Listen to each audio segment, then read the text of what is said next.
Welcome to another episode of the Mindset Recruiting Podcast. I'm Alex Rojas, your talent advisor and host. In today's podcast episode, it's all about how recruiters read resumes. I'm going to give you the secrets. I'm going to show you how recruiters review and qualify candidates quickly. So this is a big secret within the recruiting world. So really, when we think about the Holy Grail within talent acquisition, it really for recruiters is what? It's the resume.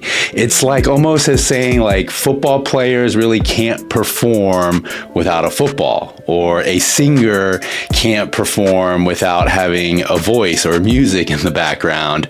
And for us as recruiters, it's the resume.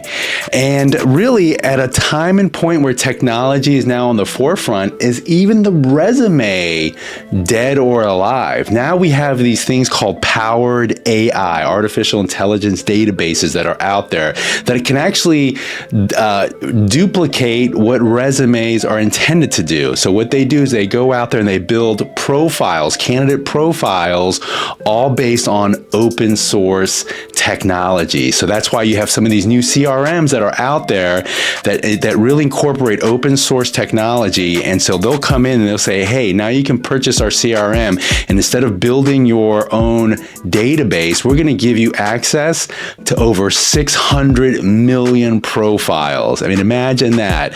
So resumes, are they becoming old school? Is it like the fax machine or the fax? I'm not sure. I think really for us as recruiters, we are still in the business about reading and scanning resumes, and it helps us really to do the most important goal: identify yellow and red flags so that we can better make a decision on how to qualify and move that resume, that candidate, over to the next stage within the recruiting full lifecycle process. Stick around for my closing commentary. I'm going to give you the ultimate recruiter resume secret. That's right, the ultimate resume secret. I'm going to give it to you when it comes to it being the most effective when it comes to job matching. I'm ready. I'm pumped. Let's discuss.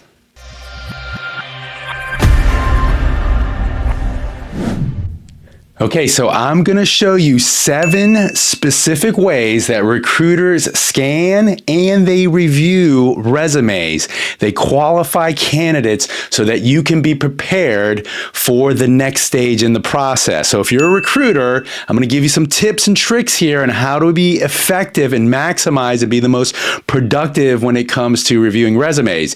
If you're a candidate and you're looking at this, then you should absorb this from a knowledge standpoint so that you clearly understand what is happening with your resume when you submit it to companies only for a recruiter to review. So number 1, the initial scan. Here is a huge secret about the initial scan from a recruiter. A recruiter will spend anywhere between 5, 10, 15, maybe 20 seconds when it comes to that initial review. That means the eyes are scanning and they're lightly reading, and they're going from the top of the resume all the way down to about 3/4, maybe perhaps the bottom of that resume. They are looking to see if something is connecting with your resume that connects the dots to the job that they are looking to fill, for the job that they're matching for. Now, I will talk to you later about how recruiters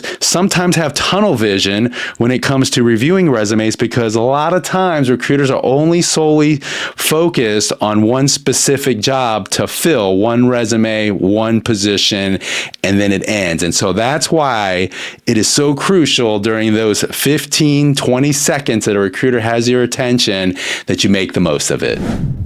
So the second way that recruiters review resumes quickly, it has to do at the very top. It is reviewing the header, reviewing the contact information within that resume. That's right. They are going to look at the name, the full written out name. If it's just an initial and a last name, it's a yellow flag. They're going to look at your location, the address. Now, if you're uncomfortable at putting your street address, okay, but at least put the city that you reside in, the state, or if it's a global, make sure you put a global address on there. You absolutely want to put your email and your mobile phone number so they can call you and text you. Nowadays, if you add your LinkedIn URL, that is a bonus. You're setting yourself up there by putting that, incorporating that in the top of your header as far as contact information. And then if you have anything other links that are important, and a lot of times technologists, you may want to go ahead and include a URL maybe to your website, something about your portfolio, so that will give attention to the recruiter or the hiring manager to review and investigate even further. But the main thing that you want to do on this header part is keep it clean, keep it simple, nice and crisp, and that is enough to get you to the next stage of reviewing that resume. So the third way that recruiters will review that resume, it all comes down to the summary, the skills, and here it is, buzzwords. Recruiters love buzzwords, and buzzwords are really important. But when we look at the resume, after we go through the header and we look at the top contact information, okay, we've got our frame of reference now. But now we want to look and see if you have an objective.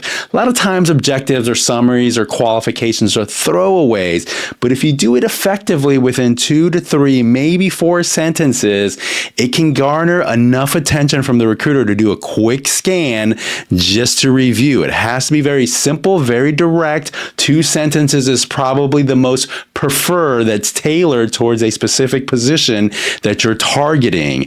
Then you want to go ahead and list your skills. Your skill sets does not need to be an encyclopedia of everything you've ever touched. Now, whether you put that in the middle of your resume or at the end of your resume, as far as technology and skill sets, go ahead and do it. It doesn't really matter about the intangible skill sets unless it is something that relates to the position. Then you may want to go ahead and incorporate some of those soft skills, but that's more of a minor. And really, at the end of the day, buzzwords, the more buzzwords that you have in your resume, then that computates or that equals to job match. That is just how recruiters think. That's how they see things. They're trying to align and look at buzzwords within a resume to see how it cross-references and correlates so that they can make a decision that says, ding, ding, ding, ding, ding, that's a job match. Now they're ready to move to the next stage. And that's how you review your summary, your skills, and buzzwords. Okay, so the fourth area that we want to look at within the resume, and this is what recruiters do. Again, they're doing this very quickly. We're talking about a 5 to 20 second window during this initial scan and review through. So they're going to look at your job titles, your companies, and the dates that you worked at. And that's just where their eyes are going to gravitate. So what they're looking for is they want to make sure that there's a consistency as far as your job titles, the types of positions that you have held. So it's important that there's some continuity or there's some professional growth and development as far as how your positions continue to evolve throughout your career. So they want to make sure that there are also companies that are known, that are recognizable, that are reputable. And so they're trying to make that distinction. It's okay if they're not big, large size enterprise type of companies. If they can be local companies, small to mid-sized companies, that's okay. If it is not a recognized company within the mainstream, then what you might want to do is put a blurb or two, a sentence or two within that particular company as far as what is their history, how long have they been around, what is their service or product that they do. Just give a little quick company bio so that there's, again, point of reference for the recruiter to understand that company that you were working at. And then finally, they want to look at making sure that there's decent tenure, I would say. You want to have decent tenure. Now, it's going to vary from person to person and the type of positions that they're looking for, but for the most part, they don't want too many short stints. So they want some tenure, some longevity at some of the companies that you're working for. If there are gaps within your employment from one job to another job, and it's more than 6 months, then you may need to incorporate a justification within that transition from the previous job to the next, stating saying, hey, it was pandemic, or hey, I had to tend to my elderly parents, or I had a health issue that I had to deal with, or I went on maternity leave, whatever it might be. By you doing that, you're taking away assumptions that recruiters are making, saying that guess what, you were just a slacker and you didn't do anything for 1 year, 2 years while you're in between jobs. These tips will help you out greatly, and this is how recruiters scan through this section within your resume. Okay, so the fifth area that recruiters are going to tend to focus on when it comes to reviewing and reading a resume and scanning through it has to do with focusing on the last, say, 2 to 7 years of employment. Now, this is really important because when they're looking at your years of experience that you've had over the last, say, half dozen years, they really want to make sure what was your level of experience. Are you a junior level? Are you senior? Are you principal? Are you manager? Are you an executive? Are you a leader? What is it exactly? Or are you a contractor or a consultant? These pieces are very important for a recruiter to make the determination as far as cross-referencing the position that they're trying to match you with and making sure it meshes in. That's why recruiters have this thing, making sure avoid, at any cost, avoid square peg, round hole. Now, also within your last, say, 5 to 7 years of employment, you want to make sure that you list as a candidate your results and accomplishments. And that's very important to go ahead and put that in there. Not only what are your roles and your responsibilities, your duties, absolutely those are important, but you want to make sure that you highlight. That's what recruiters are looking for. They want to make sure, what did you actually accomplish at this particular company in this role that you were in. Now, for the most part, if you're at a company for a couple of years, you should at least have a handful of bullets that should go underneath that employment sort of time frame that you worked at. Now, if you're there longer, okay, you can go ahead and get to a dozen, maybe bullets at that point. Anything more than a dozen becomes very lengthy. So make sure you consider that when you're going ahead and giving a lot of insight into your background, in your experience. But again, the big takeaway here is that recruiters are really going to focus on these last handful of years that you've been working at as far as employment status goes. So make sure you put the most attention into that area.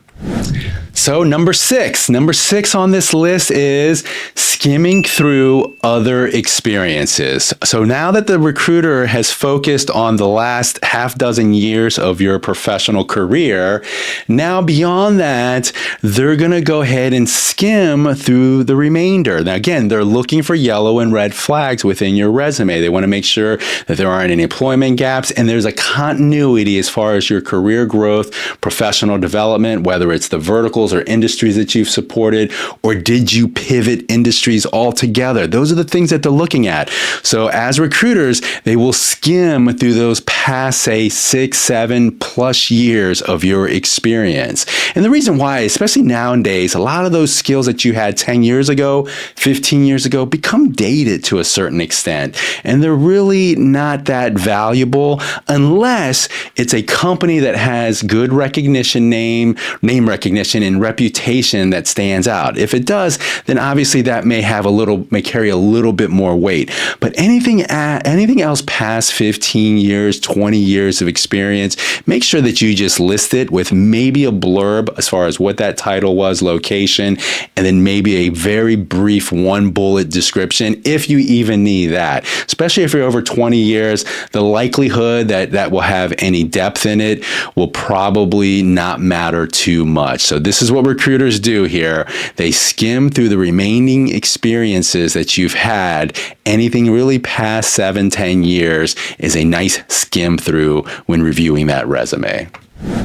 So here we are, the 7th way that recruiters will review and qualify resumes so that the candidates can move to the next stage in the process. Now remember, they're doing this within 5, 15, 20 seconds, maybe a little bit longer. It really does depend, but they are going to focus on education, certifications, and training. It still does matter no matter what you hear out there. Now there are going to be companies that aren't going to put so much weight on there, and they will say that years of experience in lieu of degree is okay. So that's fine. But if you do have an education and you've been pursuing it, even if you haven't completed it, you may want to go ahead and put that in there and do partial completion.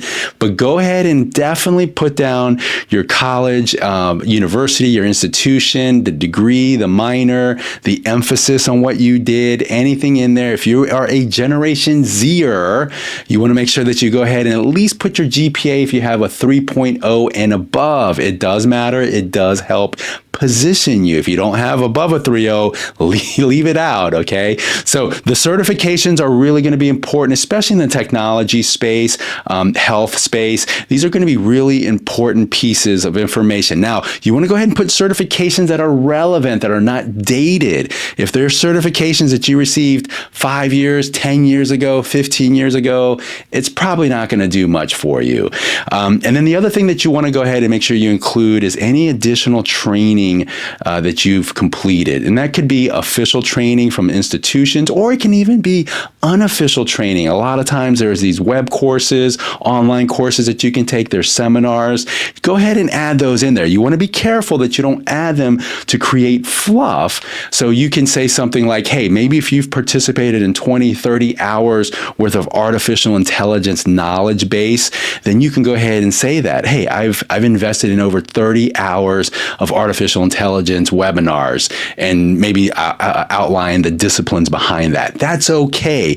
The more information that you can put that demonstrates your ability to take initiative and to do continuous learning within your profession, that is highly, highly favorable, and recruiters do scan and look at that and recognize it. But more importantly, that's going to be something that's going to be recognized by the hiring managers once your resume gets into their hands.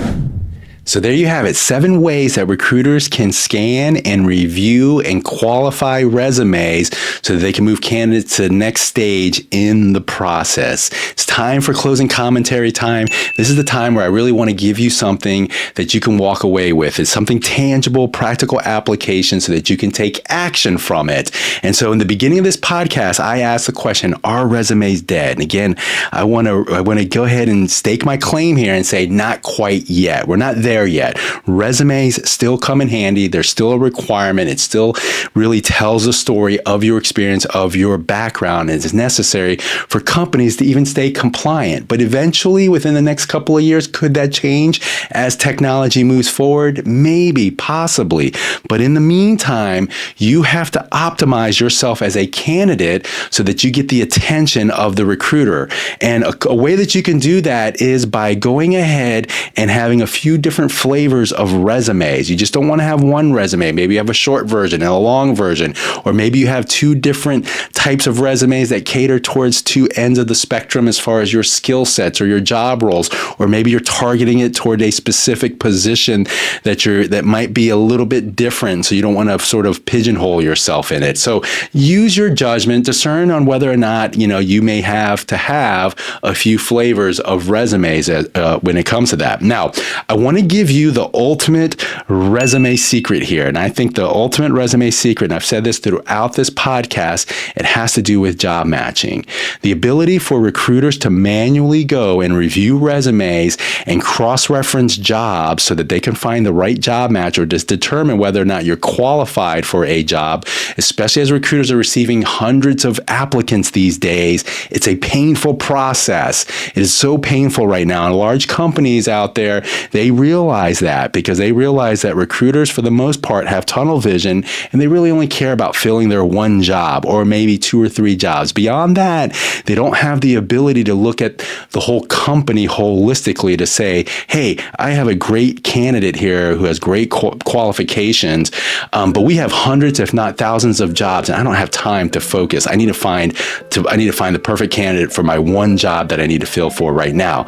Now, by introducing generative AI AI and language modeling right now. There's a lot of tools and products and resources that are hitting the marketplace, and they are doing an effective job when it comes to matching resumes to jobs. So if this is something that you're interested in, make sure that you DM me, get in touch with me. I will give you a 15-minute free consultation call on what you may do to go ahead and take advantage of this. This is going to be so important right now when it comes to job matching and being the most effective and productive within your organization. I hope this episode was informative. Please remember to like, to subscribe, and to comment and to share. Again, it's continuing to help the podcast grow. And until next time, remember, it's all about the mindset.